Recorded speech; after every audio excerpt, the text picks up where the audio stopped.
University का नाम यादव के निशानी हमेशा लाल रहत रहल। साइकिल चुनाव निशान के लेखा रंगात रहल।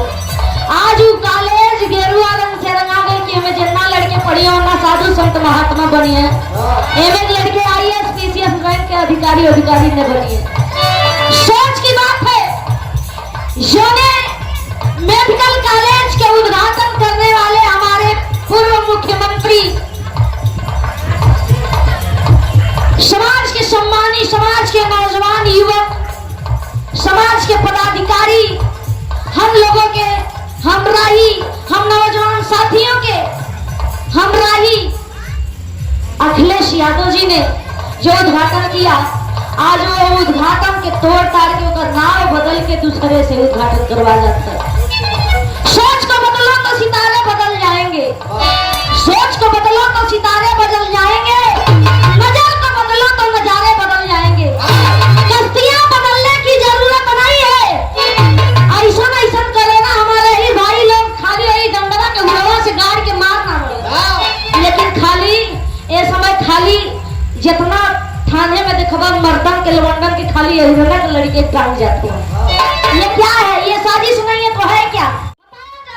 तो नजारे बदल जाएंगे। ए वाले 500-500 रुपया ही मेहरारू के उठुआ मारता।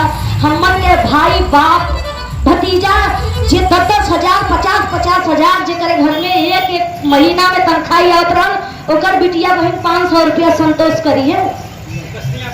कश्तियां बदलने की जरूरत नहीं है।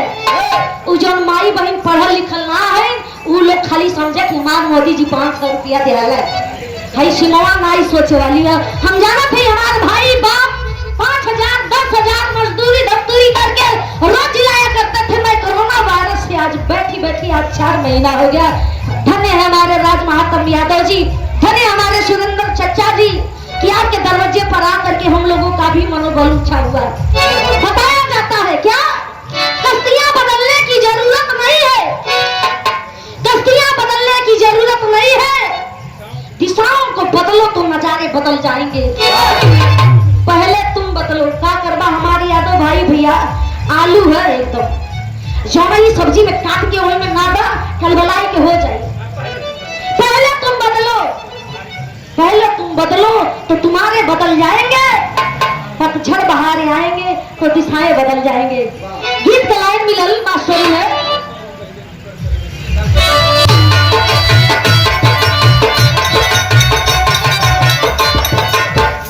एक बड़ा दूर नहीं बा। हम बताओ थे कि एक बार सन 2022 में एक दाई अपन सोच बदले थे। के बदले थे देखा भैया। जे गैर बिरादरी वाला हुई वो जीव जरते हुई, लेकिन जे गैर बिरादरी वाला हुई भैया के उठ के चले जाई। काहे कि सीमा समाजवादी पार्टी की गायिका है। गाई तो फारा नहीं फार गई और नहीं तो नहीं है गई। लेकिन हमारे साथ महात्म ठेकेदार साहब को कहना सीमा हीरे आई हो, दूसरी बिरादरी लो ना हो। अखिलेश नहीं अखिलेश्वर है, अखिलेश नहीं अखिलेश्वर है। ये समाजवादी नारा है। अगर दुश्मन के छाती पर कच्चर के समाजवादी झंडा गाड़ा है। कहना है क्या? अरे हे समरो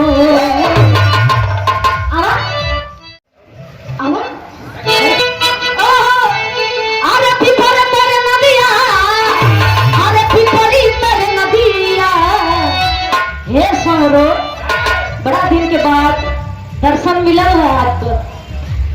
हाँ, खूब अच्छी तरह से जाना पहचाना थे। ये देखे हमारे पूर्व विधायक आदरणीय श्री फुलपुर का, इसलिए मुझे गाना पड़ा। कौन में हरारू गावत थे कि देखा भाई जी हमारा बड़ा जरूरत था। हमारे को कहना है क्या कहना है?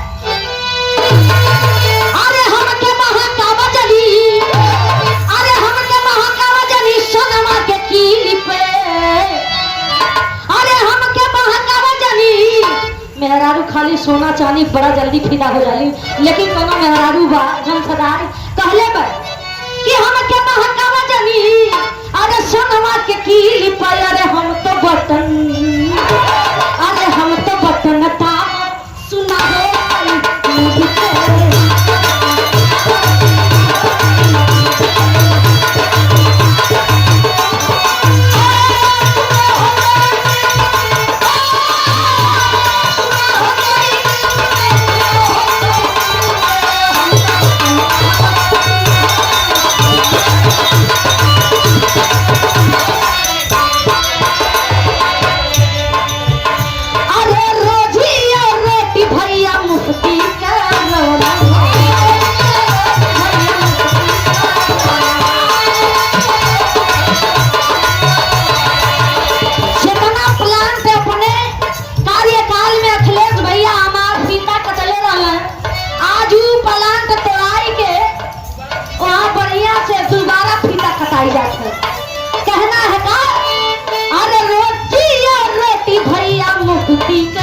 उद्घाटन हुआ, जो भी मेडिकल कॉलेज हुआ, जो भी कॉलेज हुआ, जो भी चीनी मिल हुआ, जो भी राइस मिल हुआ, हमारे अखिलेश भैया के कार्यकाल में वो पास हो चुका था। लेकिन आज नाम किसका चमक रहा है बताया जा रहा है क्या? अरे कोई ना मुद्दा ना कोई बहाना,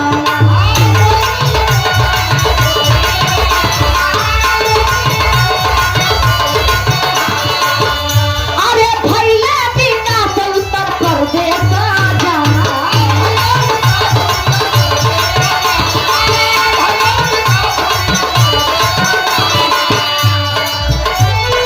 नाम अखिलेश के,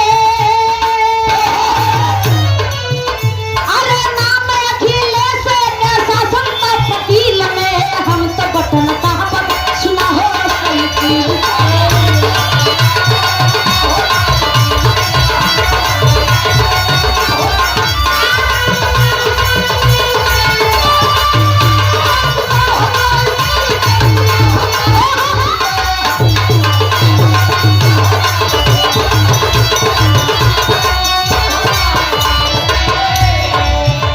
अरे लोहिया के सपना अधूरा बाजा,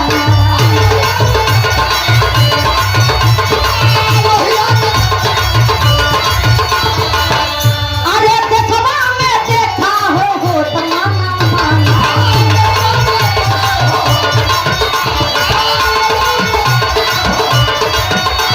ए भैया इतना मनमाना होता जितना 100 सैनिक मरा, 200 सैनिक मरा, 14 सैनिक मरा, 25 सैनिक मरा, ऐसा कबो देश पे आपदा पड़ल है। जितना वायरस निकलत है सज्जो वायरस सब निकलत है, एकरे पहले नहीं कोनो वायरस रहा। लेकिन सोचने वाली बात है क्या